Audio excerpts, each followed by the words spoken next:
A wonderful mild spring day in Sydney with sunshine for most of the time, and we can expect similar conditions over the weekend.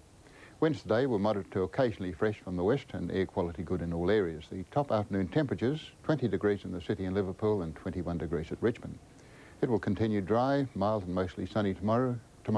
West to northwesterly winds will freshen during the afternoon. Slight seas on a 2-metre swell and the maximum temperature 22 glorious degrees. Satellite picture, very little cloud over New South Wales, just some cloud over the far southern inland there, and the snowfalls associated with that cloud today. Had quite a lot of snow on the Snow Mountains in the last couple of days, 20 centimetres in fact, but fine in the rest of the state by courtesy of this area high pressure.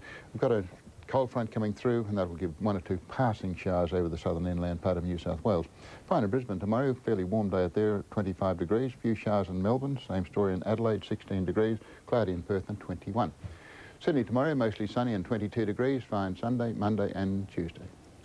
So a great weekend coming up, although a little on the windy side, Brian. Shouldn't be too many complaints. No, none at all. One of our top homegrown country music stars was recognised today when he was awarded the inaugural Country Music Association Entertainer of the Year Award. Survive on city lights, opera, rock and roll, and hide pipes.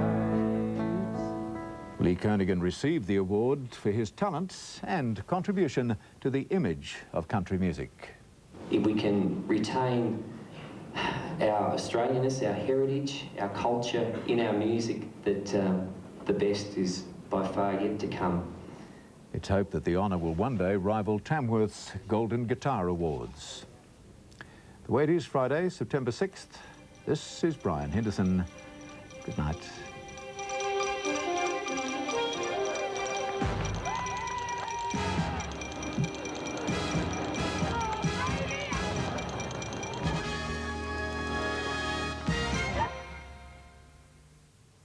Hello again on this Friday night.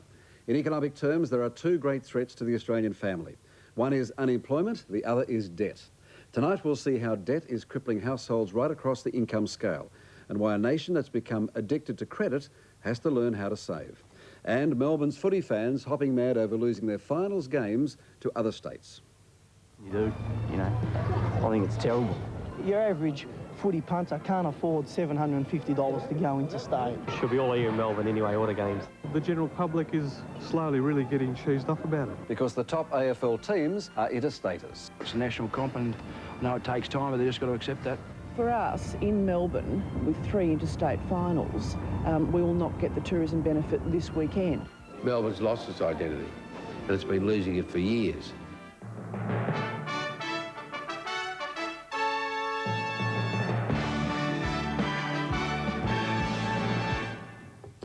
All right, consider these startling statistics. Between them, Australia's 4 major banks are now carrying more than $1 billion worth of loans where repayments are more than 90 days overdue. That figure takes in things like credit cards, personal loans and home mortgages. So for some people, debt is even threatening the family home. In 20 years, our level of household debt has doubled, while the vast majority of Australians have forgotten all about personal savings.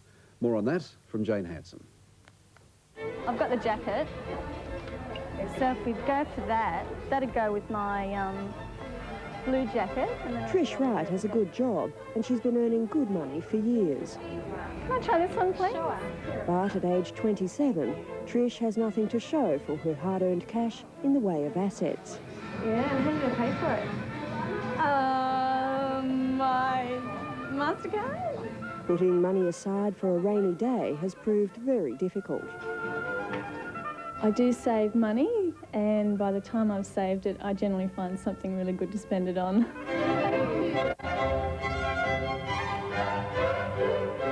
But Trish is not alone. Spending has become a national pastime for an entire generation.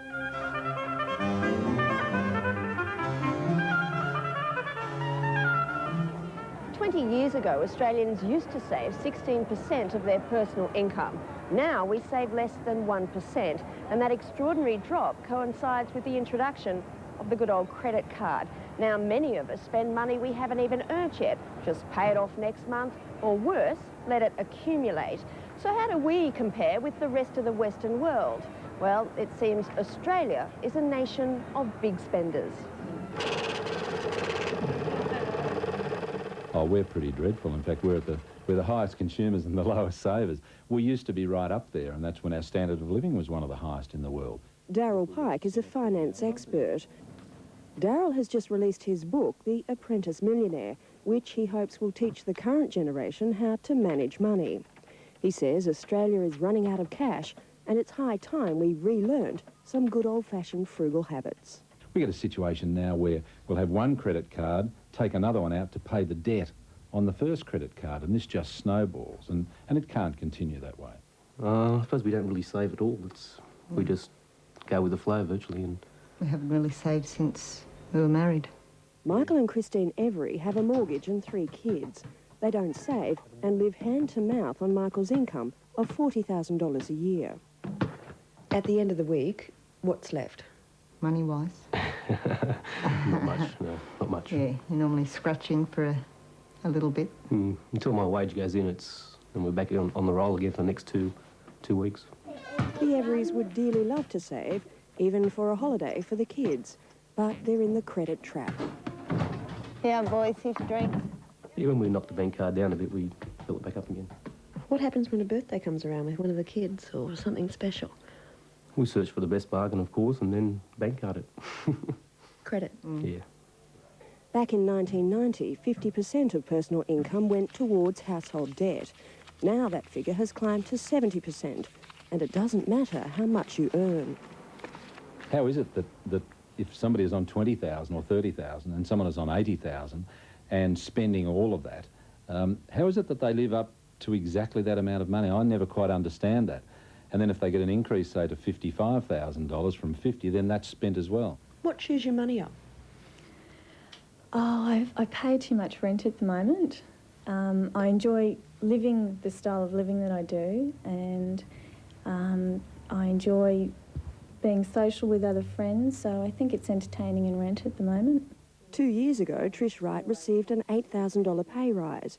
Instead of saving, she's upgraded her lifestyle. I like to go out more now because I'm able to afford it now. Trish earns as much as the Every family, but with no mortgage and no kids, she's in the same position. No savings. Cheers.